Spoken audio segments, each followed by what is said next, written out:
अल्लाह रब्बुल आलमीन का शुक्र है, उसका एहसान है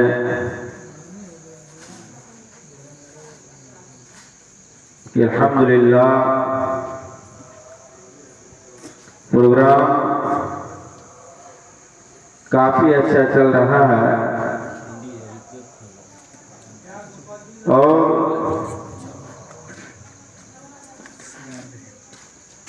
अल्लाह रब्बुल आलमीन ने हम लोगों को मुसलमान बनाया। मुसलमान बनाने के बाद यही बेकार नहीं छोड़ा। गौर किया जाए, सोचा जाए, समझा जाए कि अल्लाह ने हमें क्यों पैदा किया, हमारे आने के मकासद क्या हैं। अल्लाह की किताब को पढ़िएगा, उलमाए किराम हर जिम्मे के अंदर आपको समझाते हैं, बतलाते हैं, फिर भी हम और आप अल्लाह रब्बुल आलमीन के इबादत से मुंह मोड़े हुए हैं। परवरदिगार आलम इरशाद फरमाता है, वमा खलक़्तुल जिन्न वल इंसा इल्ला लियअबुदून, कि मैंने इंसानों को और जिन्नातों को महज अपनी ही इबादत के लिए पैदा किया। लोगों को पता चल जाए, इंसानों को पैदाइश का मेन मकसद यही है कि वो परवरदिगार आलम की इबादत करे, अल्लाह रब्बुल आलमीन के अलावा किसी की इबादत नहीं करे। आज इंसान अल्लाह रब्बुल आलमीन को छोड़ करके बहुत सारी चीजों की इबादत में लगे हुए हैं। कोई औलियाओं की इबादत में लगे हुए हैं, कोई बुजुर्गों की इबादत में लगे हुए हैं, कोई कब्रों की परस्तिशों में लगे हुए हैं। अल्लाह रब्बुल आलमीन ने कहा कि महज मैंने अपनी ही इबादत के लिए पैदा किया। लेकिन लोग आज हजर की भी इबादत में लगे हुए हैं, शजर की भी इबादत करते हैं, पत्थरों की इबादत करते हैं। मुसलमानों जरा सोचो समझो, उस परवरदिगार ने हमें क्यों पैदा किया, उस मकसद को आप समझिए। हम और आप इय्याका नअबुदु व इय्याका नस्तईन हर नमाज के अंदर पढ़ते हैं, क्या पालनहार हम तेरी ही इबादत करते हैं और तुझ ही से मदद तलब करते हैं।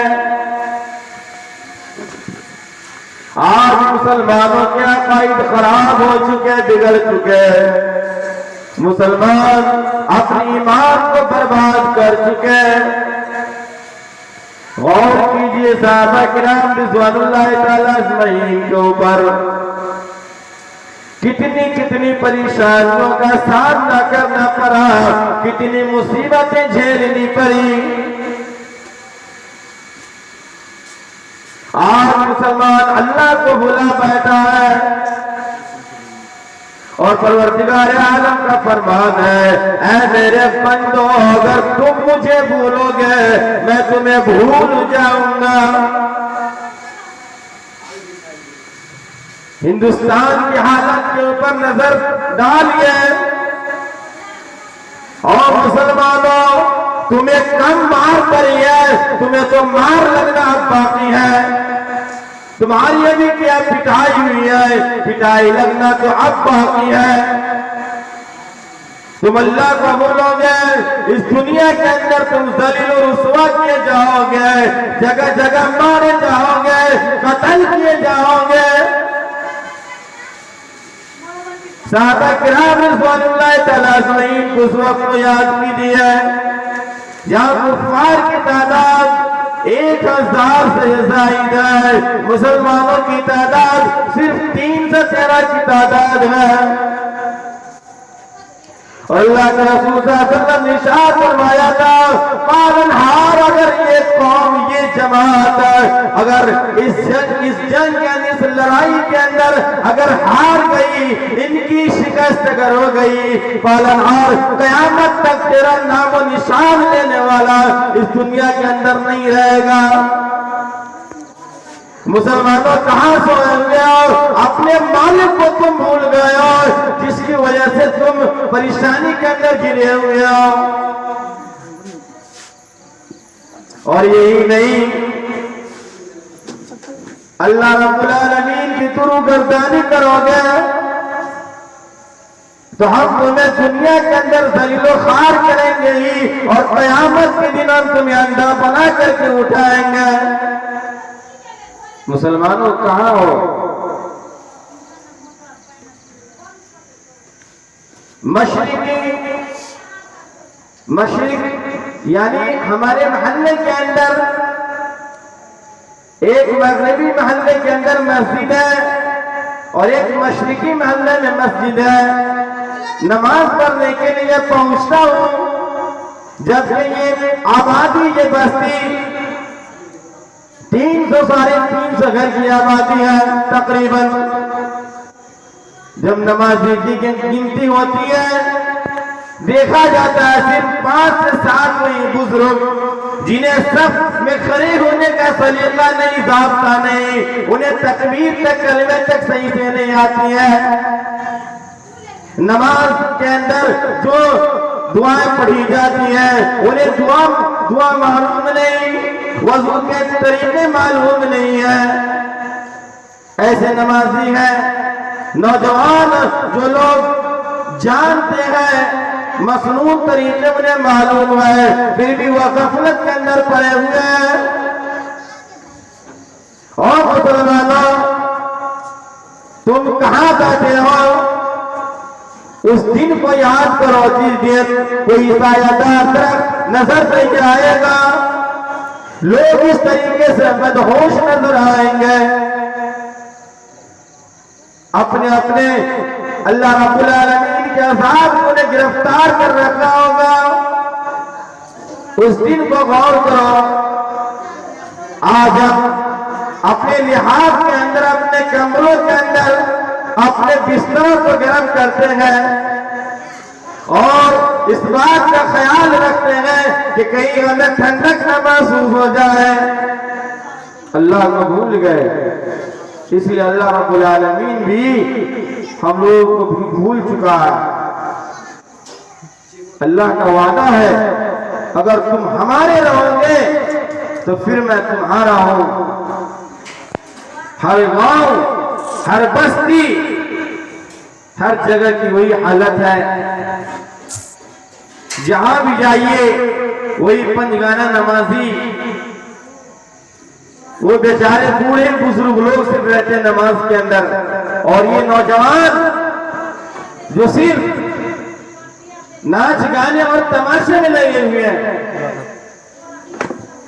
कुरान करीम ने कहा, बिशर्रिन कल कसर, ऐ लोगों तुम्हें मालूम भी है जहन्नम की चिंगारी कितने बड़े बड़े होंगे। इरशाद फरमाया, बिशर्रिन कल कस, उसकी चिंगारी महल के मालिक होंगे। लोग अभी खूब मुसलमान मजे उठा रहे हैं, अपनी आखिरत की फिक्र नहीं। तारीख की किताबों का मुताला करें। अल्लाह के रसूल सल्लल्लाहु अलैहि वसल्लम की सहाबिया ने और सहाबा किराम रिज़वानुल्लाह तआला अजमईन ने कितनी मुसीबतें बर्दाश्त की। हजरत बिलाल रज़ियल्लाहु तआला अन्हु उमैया बिन खल्फ के गुलाम हैं। उनके घर के अंदर नौकर चाकर के काम क्या करते थे। जब उसके पास इस्लाम पहुंचा, कहा कि तुम्हें जिसने पैदा किया है तुम उसी की इबादत करो, तुम्हारा खालिक वही परवरदिगार है, तुम्हारा मालिक वही हाकिमीन है। जब बिलाल रज़ियल्लाहु तआला अन्हु को अपने माबूद के बारे में मालूम हुआ, जब वाकई में पैदा करने वाला हो, माँ तो हयात का वही मालिक है, वही खालिक है, वही कादिर है, वही राज़िक़ है। ऐसे बिलाल रज़ियल्लाहु तआला अन्हु कलमा पढ़ लिए। 8% उनके गुलाम उमैया बिन खल्फ के गुलाम है तो बिलाल रज़ियल्लाहु तआला अन्हु है। अर्रहीकुल मखतूम के अंदर ये बात लिखी हुई है, जब वो इस्लाम कबूल कर लिए तो उनके मालिक ने हैत बिलाल रज़ियल्लाहु तआला के गर्दन के अंदर रस्सियों को डाल दिया, उबाश लड़के के हाथों के अंदर दे दिया और वो उबाश वो नौजवान लड़के हैत बिलाल रज़ियल्लाहु तआला को लेकर के मक्का के पहाड़ियों के अंदर फिसैदा करता था और उन्हें कहता था कि तुम फिर भी अपने ईमान से वापस आ जाओ, एक अल्लाह को मानने से इनकार कर दो। फिर भी बिलाल रज़ियल्लाहु तआला अन्हु अपने ईमान से वापस नहीं आए। अहद के अल्फाज लगा रहे हैं कि वही एक ही मालिक है, एक ही खुदा, एक ही इबादत के लायक वही अल्लाह है, जिसने हमें भी पैदा किया है, जिसने तुम्हें भी पैदा किया। बिलाल रज़ियल्लाहु तआला अन्हु के साथ यही जुल्म ज़्यादती नहीं की गई, बल्कि जब गर्मी जब शमाल तक पहुंचता उन्हें लेटा करके गर्म कंकरियों के ऊपर लेटा करके और उनके सीने के ऊपर भारी भरकम पत्थर रख दिया करते थे। अल्लाह अकबर। कितनी परेशानी का सामना करना पड़ा, कितनी मुसीबतें आई। आज मुसलमान कंबल ओढ़ के सो रहा है। कितने मुश्किलात के साथ इस्लाम जैसी नेमत हमें और आपको हासिल हुई है।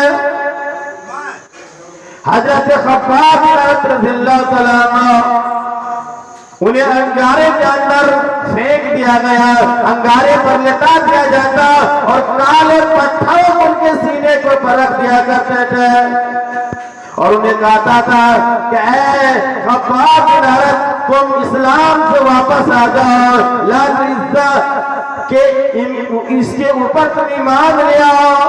अल्लाह अकबर। खब्बाब रज़ियल्लाहु तआला अन्हु कहते हैं नहीं, मैं इस्लाम कबूल कर चुका हूँ, अपने मालिक को पहचान चुका हूँ, मैं खुदा की कसम मर जाना तो कबूल करूंगा, अपने दीन से वापस मैं लौट नहीं सकता हूँ। सहाबा किराम रिज़वानुल्लाह तआला अजमईन के बहुत सारे वाक़यात पड़े हुए हैं। एक बूढ़ी माई हज़रत ज़ुन्नैरा रज़ियल्लाहु तआला अन्हा अपने मालिक के घर आकर के काम कर देती थी, बर्तनों को साफ सफाई करती थी, फिर अपने घर में चली जाती थी, वापस लौट जाती थी। एक रोज का वाक़या है जब उसके पास इस्लाम जैसी नेमत दौलत पहुंची और उन्होंने कलमा ला इलाहा इल्लल्लाह पढ़ा। उसके मालिक को पता चला ये ज़ुन्नैरा जो हमारे घरों में आती है और बर्तनों को सफाई करके चली जाती है, सफाई सुथराई का काम वो बूढ़ी माई। जब उस मालिक को पता चला कि ज़ुन्नैरा इस्लाम कबूल कर चुकी है, ईमान ला चुकी है, मेरे सराहना को बहुत ज्यादा पिटाई करते थे। जब थक जाते फिर दोबारा पानी पी करके उस बुरी माई की पिटाई क्या करते थे, उसे इस्लाम से वापसी आने को कहते थे, पर उन्होंने इस्लाम को नहीं छोड़ा, एक अल्लाह के ऊपर ईमान को बरकरार रखा। आज मुसलमानों अब आप सो रहे हैं, वो दौलत कितनी मेहनत और मशक्कत के साथ हमारे पास पहुंची है। इस्लाम को समझिए, जिस दौर से हम और आप गुजर रहे हैं, अल्लाह के रसूल सल्लल्लाहु अलैहि वसल्लम की पेशीन गोई है कि एक जमाना ऐसा आएगा कि लोग अपने परवरदिगार को भूल जाएगा, अपने दीन को बिल्कुल भुला बैठेगा। नाच गाने वाली नाच करेगी, गाना गाने वाली गाना गाएंगी। फिर मुसलमानों